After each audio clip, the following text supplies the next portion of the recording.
Porque a maior dificuldade das pessoas é lidar com outras. Nossa, Essa é a difícil. maior.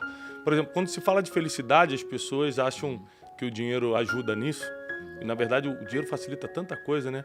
Mas o que ajuda pessoas a serem felizes são outras pessoas. Só que você não consegue reconhecer isso, porque você vê o resultado da vida de uma pessoa feliz, porque ela está com um carro legal, porque está com a família em dia, porque está viajando no final do ano para os Estados Unidos, ou para Paris, ou para onde é o sonho da pessoa. Você acha que isso tem a ver com dinheiro. E teve a ver com pessoas. E a gente vai falar disso, sobre felicidade, sobre se sentir completo, sobre pessoas que abrem as portas para você realizar coisas que você jamais realizaria sozinho. É o poder da networking, né?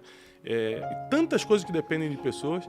Então, para mim, é um dos assuntos mais urgentes da nossa geração. Pessoas entenderem sobre pessoas, serem especialistas nelas. Você parou para pensar? Vocês estudaram MMC e MDC? Sim, mas eu já apaguei da memória. Tá. Mas por que você apagou da memória? Porque você nunca usou isso na vida. Nunca. Fotossíntese, estudaram? Estudei. Tabela periódica? Estudei. A gente estuda um monte de coisa que a gente nunca vai usar nesta vida. A gente ficou 7 anos, 8 anos estudando essas coisas, nunca usamos. E pessoas que a gente vai lidar todo dia, nosso pai, nossa mãe, com quem a gente vai casar, funcionários, colaboradores, sócios, tudo. A gente nunca estuda sobre isso. Então a gente é especialista em tanta coisa que não usa, porque a gente não se torna especialista em algo que pode mudar realmente o nosso futuro. Você não pode nunca adivinhar ou saber o que uma pessoa vai fazer contra você. Mas você domina a expectativa que você tem sobre ela. Legal. Então, eu não consigo entender se o negro vai me trair como amigo amanhã. A gente tem uma amizade, a gente conta segredos um pro outro, ele pode um dia me trair minha confiança, né? Mas a expectativa que eu tenho sobre ele é o que vai determinar o tamanho da frustração que eu vou ter se ele um dia fizer isso. Existem transições de círculos de amizade. Existe o círculo dos íntimos, o círculo dos necessários e o círculo dos estratégicos. São 3 categorias de amigos. Quem foi, na sua opinião, o maior especialista em lidar com pessoas na história da Terra? Apesar do meu background, minha formação ser teologia, então a minha resposta parece óbvia por isso, mas não é.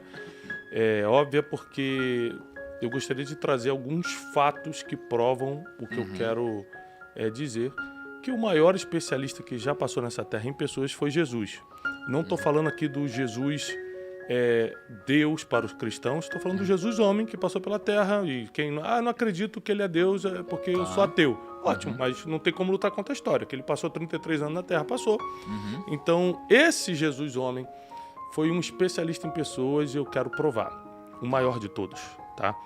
Ele acreditava nas pessoas mais difíceis de você levar a sério, entendeu? Ele conseguia jantar com o homem mais rico de uma cidade à noite e de manhã estar almoçando com uma prostituta que ninguém dava valor numa época onde o machismo liderava. E estou falando de Oriente Médio há 2000 anos atrás. Estou falando de um Hoje já é complexo. Hoje já é complexo. Mas, então, ele valorizava as pessoas, ele via o futuro das pessoas, ele acreditava, ele dava oportunidades que provavelmente a gente jamais daria para as pessoas.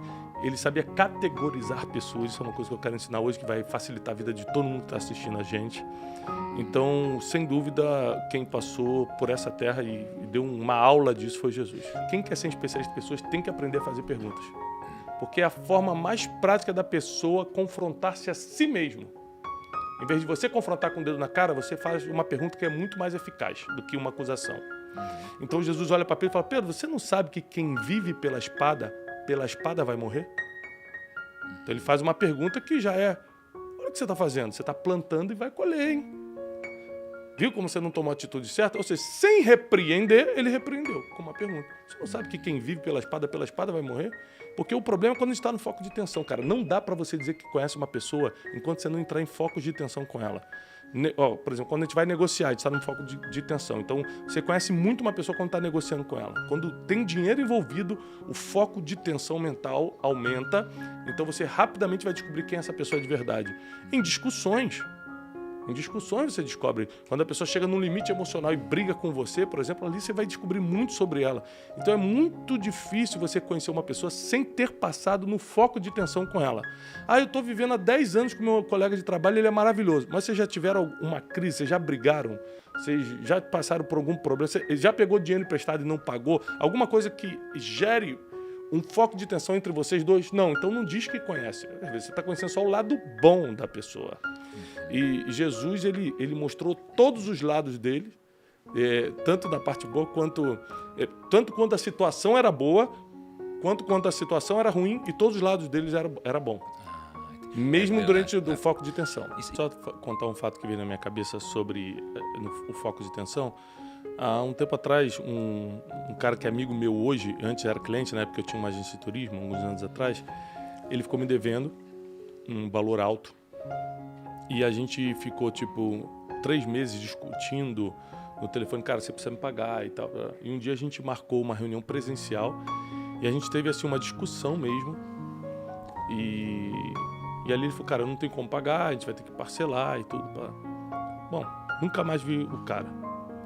Passou um tempo, eu me mudei para São Paulo, aí eu quebrei, me mudei para São Paulo. Esse foi o cara que abriu as portas para mim em São Paulo. Ele me ajudou muito, abriu muitas portas para mim. E aí um dia a gente saiu para jantar e eu falei, cara, poxa, você abre tantas portas para mim, muito obrigado e tal. Ele falou assim, mas você sabe por quê, né? Aí eu falei assim, não. Ele falou assim, porque eu te conheço de verdade. A gente discutiu algumas vezes por telefone, a gente discutiu pessoalmente uma vez. Você nunca me ofendeu, eu estando todo errado. Você nunca deixou de me chamar pelo título, porque ele era um líder e eu chamava ele pelo título.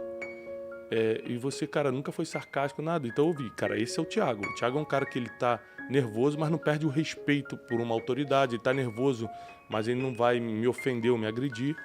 Então aquilo ali fez você entrar no meu coração. Aí depois a situação virou. Eu quebrei e ele tava bem. Aí ele pegou e me ajudou. Então a vida é feita de plantar e colher, você que está me assistindo. A vida é feita de plantar e colher. E geralmente as pessoas vão se lembrar de você no dia difícil. No dia bom ninguém lembra.